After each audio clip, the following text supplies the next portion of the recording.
posted this on Instagram a couple of days ago. That Apple faces longest sales drop in decades as iPhone sales slump. So Apple is confronting its largest sales decline in decades, attributed to the slump in iPhone sales. Various factors might be contributing to this downturn, including market saturation, intensified competition from other smartphone manufacturers, and ongoing global supply chain issues.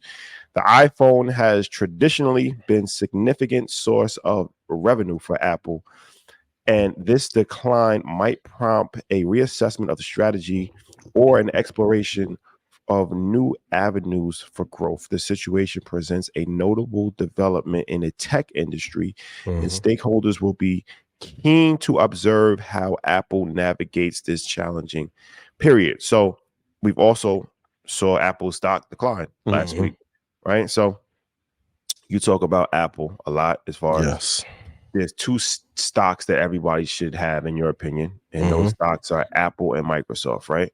Yes. But this is saying that Apple is facing challenges with its number one product, which is the iPhone. And we saw its stock drop a little bit last week.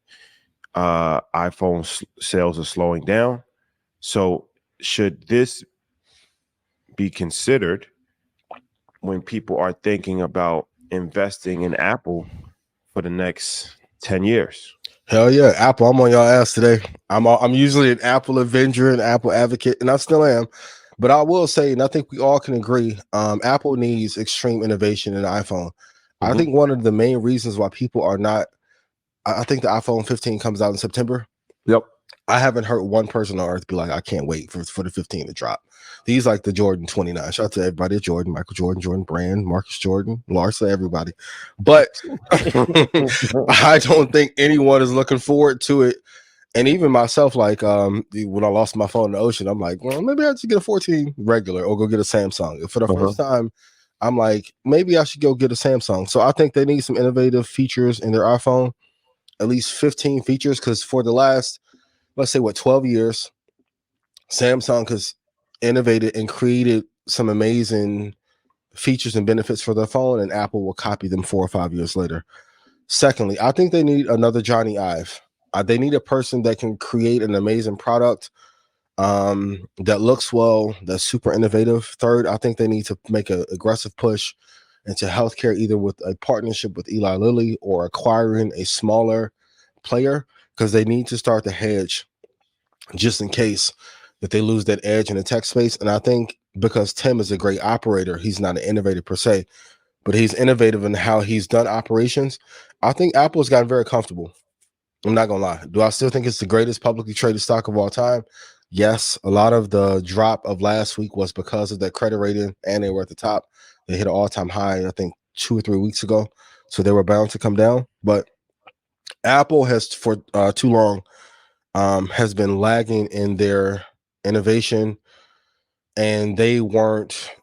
You're not really looking like, I think they should have bought DJI a long time ago as well on the camera side for everyone who's making content.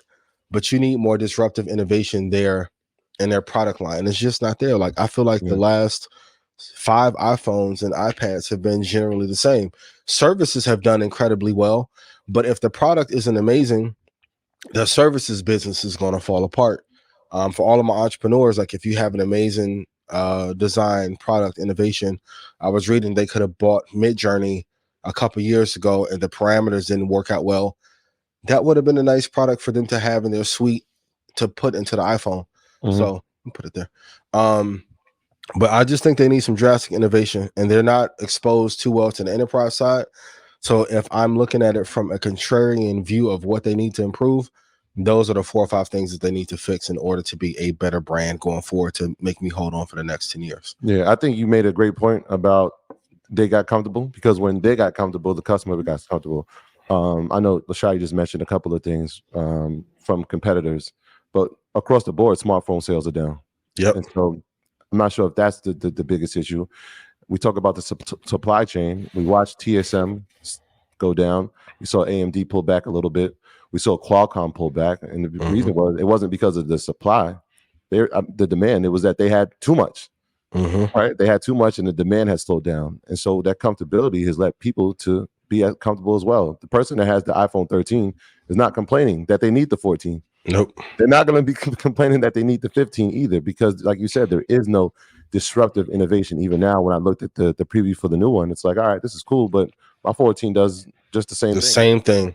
Right. And so like that disruption is not there, which is an issue, but we can't like take out the fact that inflation has played a part in huge role, right? Because if I have to decide between getting a need or paying $1,500 for a cell phone, you're going to go with the need first, right? Yeah. It's not a discretionary spend anymore. And so that plays a part in it as well.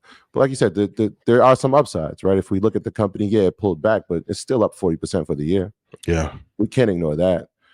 You talked about the service side. That's up 21 billion. They make 21 billion just in services.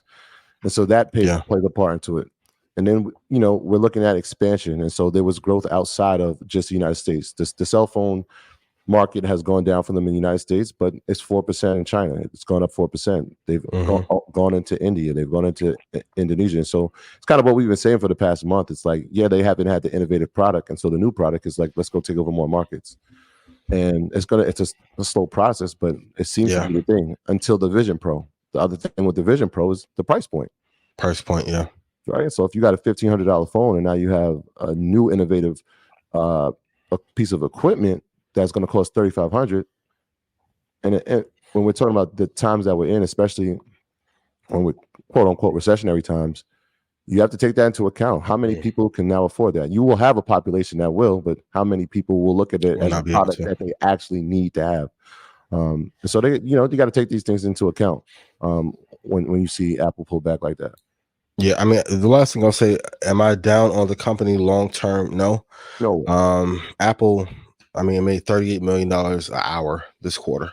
Like, so Apple is printing more money in a month than some companies will do in 6 months. So I still think it's incredibly in rare air, but sales are down 1.4% year over year. It guided lower. Macs are down 7%. Even with the MacBook and MacBook Pro, MacBook Air, I think some of the desire to why cell phones are down, it's going back to a utility type of product where you felt before you were getting something new.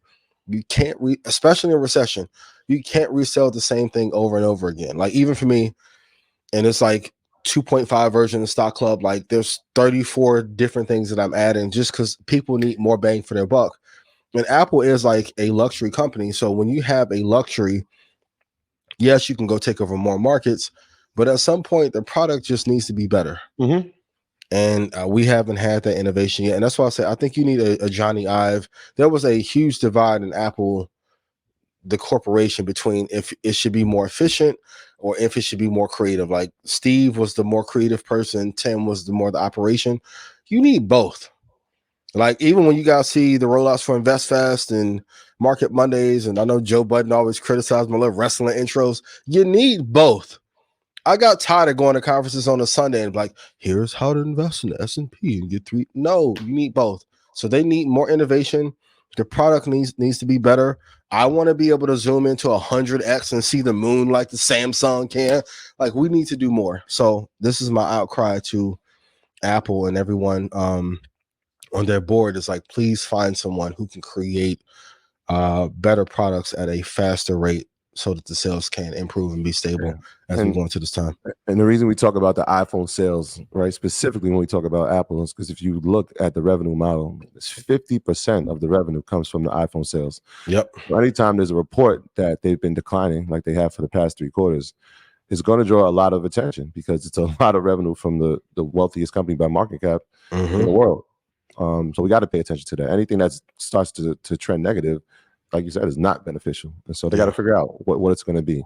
And from what I've seen from the 15, I don't know.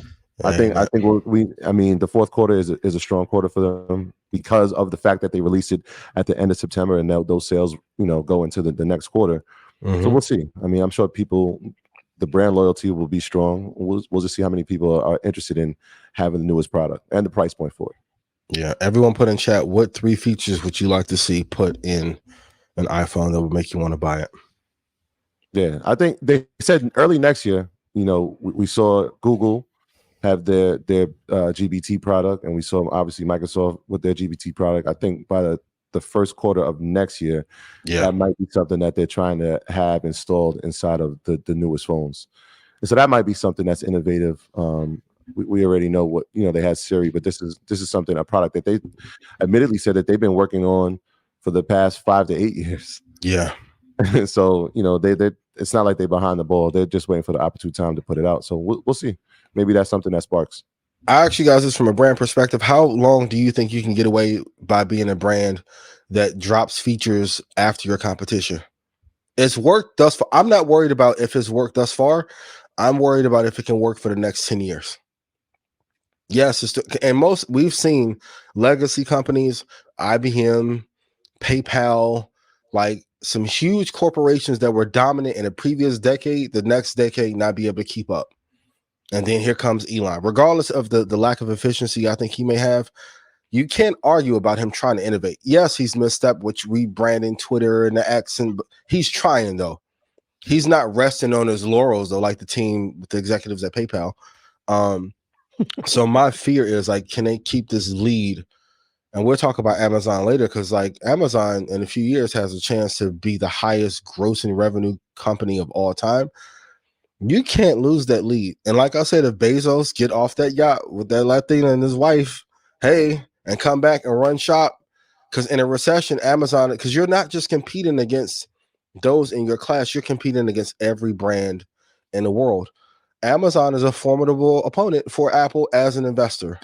If they get a celebrity CEO that is trusted and that pipeline continues to be full, AWS continues to be a monster. If they lose that number 2 slot, and then we have Microsoft right on their tail. So, all right. Well,